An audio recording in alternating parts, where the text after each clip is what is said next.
जय श्री राम मेरे सभी प्यारे दोस्तों। आज के इस वीडियो में हम जानेंगे कि हनुमान जी को क्या चढ़ाने से मिलता है कौन सा लाभ। तो वीडियो को स्टार्ट करने से पहले एक बार जोर से बोलेंगे, जय श्री राम, जय बजरंगबली हनुमान जी महाराज। दोस्तों, हनुमान जी की पूजा अलग अलग तरीके से की जाती है, लेकिन भक्त को तो किसी भी तरीके से कोई मतलब नहीं होता और भक्त लाभ की चिंता नहीं करता है। हनुमान जी का नाम ही उसके लिए मंत्र, चालीसा और पूजा है। फिर भी जो कोई भक्त यदि संकट में हो और उसे हनुमान जी को जल्द ही प्रसन्न करना हो, तो वह हनुमान जी की अच्छे से पूजा करके उन्हें यह चढ़ा सकते हैं। पहले भाग में हम जानेंगे कि कौन सी खाद्य सामग्री और दूसरे भाग में कौन सी पूजा सामग्री जो हनुमान जी को चढ़ाई जाती हैं। खाद्य सामग्री में पहला आता है पान का बीड़ा। आपने सुना ही होगा एक प्रचलित लोकोक्ति, बीड़ा उठाना। इसका अर्थ होता है कोई महत्वपूर्ण या जोखिम भरा काम करने का उत्तरदायित्व अपने ऊपर ले लेना। यदि आपके जीवन में कोई घोर संकट है या ऐसा काम है जिसे करना आपके बस का नहीं है, तो आप अपनी जिम्मेदारी हनुमान जी को सौंप दें। इसके लिए आप मंगलवार के दिन किसी भी मंदिर में पूजा पाठ करने के बाद उन्हें पान का बीड़ा अर्पित करें। रसीला बनारसी पान चढ़ाकर मांग लीजिए मनचाहा वरदान। लौंग, इलायची और सुपारी। कहते हैं हनुमान जी को लौंग, इलायची और सुपारी भी पसंद है। शनिवार के दिन लौंग, सुपारी और इलायची चढ़ाने से शनि का कष्ट दूर हो जाता है। कच्ची घानी के तेल के दीपक में लौंग डालकर हनुमान जी की आरती करें। इससे संकट दूर होगा और धन की भी प्राप्ति होगी। नारियल चढ़ाएं। गरीबी से मुक्ति के लिए एक नारियल पर सिंदूर लगाएं और मौली यानी लाल धागा बांधें। इसके बाद यह नारियल हनुमान जी को चढ़ाएं। ऐसा करने से कम 11 मंगलवार हनुमान जी को यह अर्पित करें। यदि इसी नारियल को लाल कपड़े में राई के साथ लपेटकर घर के दरवाजे पर बांध दिया जाए, तो घर में किसी प्रकार की अला बला नहीं आ सकती, जादू मंत्र या तंत्र का भी असर नहीं होता और किसी की नजर भी नहीं लगती। हनुमान जी को गुड़ और चने का प्रसाद तो अक्सर चढ़ाया ही जाता है। यह मंगलवार का उपाय भी है। इससे मंगल दोष मिटता है। यदि आप कुछ भी चढ़ाने की क्षमता नहीं रखते या किसी और कारण से चढ़ा नहीं पाते, तो सिर्फ गुड़ और चना ही चढ़ाकर हनुमान जी को प्रसन्न कर सकते हैं। हर मंगलवार और शनिवार को हनुमान जी को गुड़ और चने का भोग लगाएं। इससे आपकी सारी परेशानियां दूर हो जाएंगी।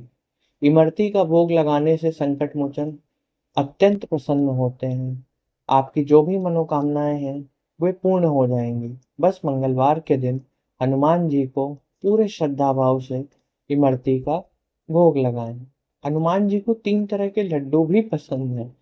एक केसरिया बूंदी लड्डू, दूसरा बेसन के लड्डू और तीसरा मलाई मिश्री के लड्डू।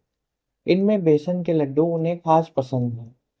ऐसी मान्यता है कि अगर हनुमान जी को मंगलवार के दिन मीठा रोटी का भोग लगाया जाए तो मनवांछित फल भी मिलता है।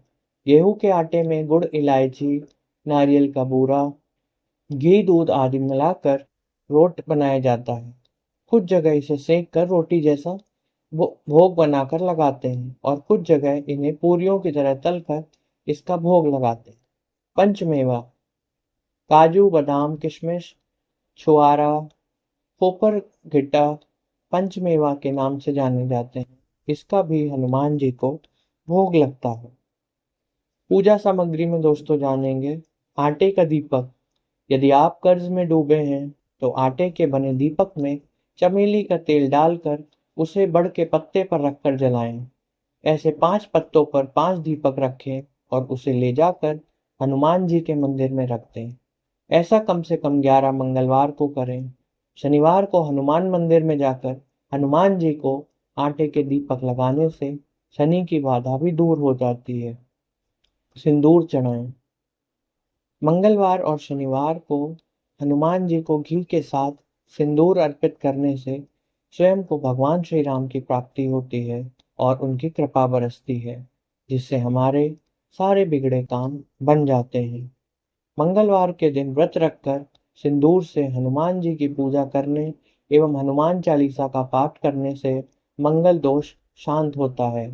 कहते हैं कि सिंदूर के साथ चमेली का तेल भी चढ़ाना चाहिए। सिंदूर चढ़ाने से एकाग्रता में वृद्धि होती है और दृष्टि भी बढ़ती है। जो व्यक्ति शनिवार को हनुमान जी को सिंदूर अर्पित करता है, उसकी सारी इच्छाएं पूरी हो जाती हैं।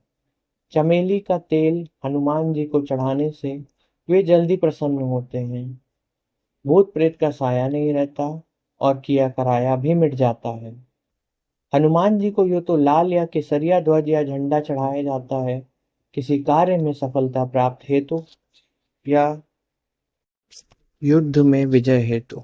हालांकि झंडा चढ़ाने वाले का मान सम्मान बढ़ता जाता है और उसे हर कार्य में तरक्की मिलती है। यह झंडा त्रिकोणीय होना चाहिए और उस पर राम लिखा होना चाहिए। हनुमान जी को तुलसी की माला भी चढ़ाई जाती है। इससे तुरंत ही संकट मिट जाते हैं और समृद्धि के द्वार खुल जाते हैं। हनुमान जी अपने कंधे पर जनेऊ धारण करते हैं। दुर्भाग्य से मुक्ति हेतु हनुमान जी को मंगलवार की जनेऊ चढ़ाई जाती है। जनेऊ को यज्ञोपवीत भी कहते हैं। हनुमान जी को पीले, गुलाबी और लाल रंग के फूल अर्पित करने से आपको लाभ प्राप्त होता है। हनुमान जी को लाल चंदन में केसर मिलाकर चढ़ाएं या उनकी मूर्ति पर इसे लगा दें। ऐसा कम से कम 11 मंगलवार को करने से इस दौरान घर में हनुमान चालीसा का पाठ करते रहें। इससे ग्रह कलेश दूर हो जाते हैं। हनुमान जी को चोला चढ़ाने में उपरोक्त सभी सामग्री शामिल होती है। प्रतिदिन हनुमान चालीसा पढ़ते हुए कम से कम 3 माह में एक बार चोला चढ़ाते रहने से व्यक्ति के जीवन में किसी भी प्रकार का संकट नहीं आता है और अगर कोई संकट आता भी है तो वो भी मिट जाता है। तो ऐसे हैं हम सबके प्यारे हनुमान जी, बजरंग बली जी महाराज। आशा करता हूँ आप सभी को ये वीडियो अच्छा लगा होगा, तो प्लीज़ लाइक करें, शेयर करें और चैनल को सब्सक्राइब करना ना भूलें। जय श्री राम।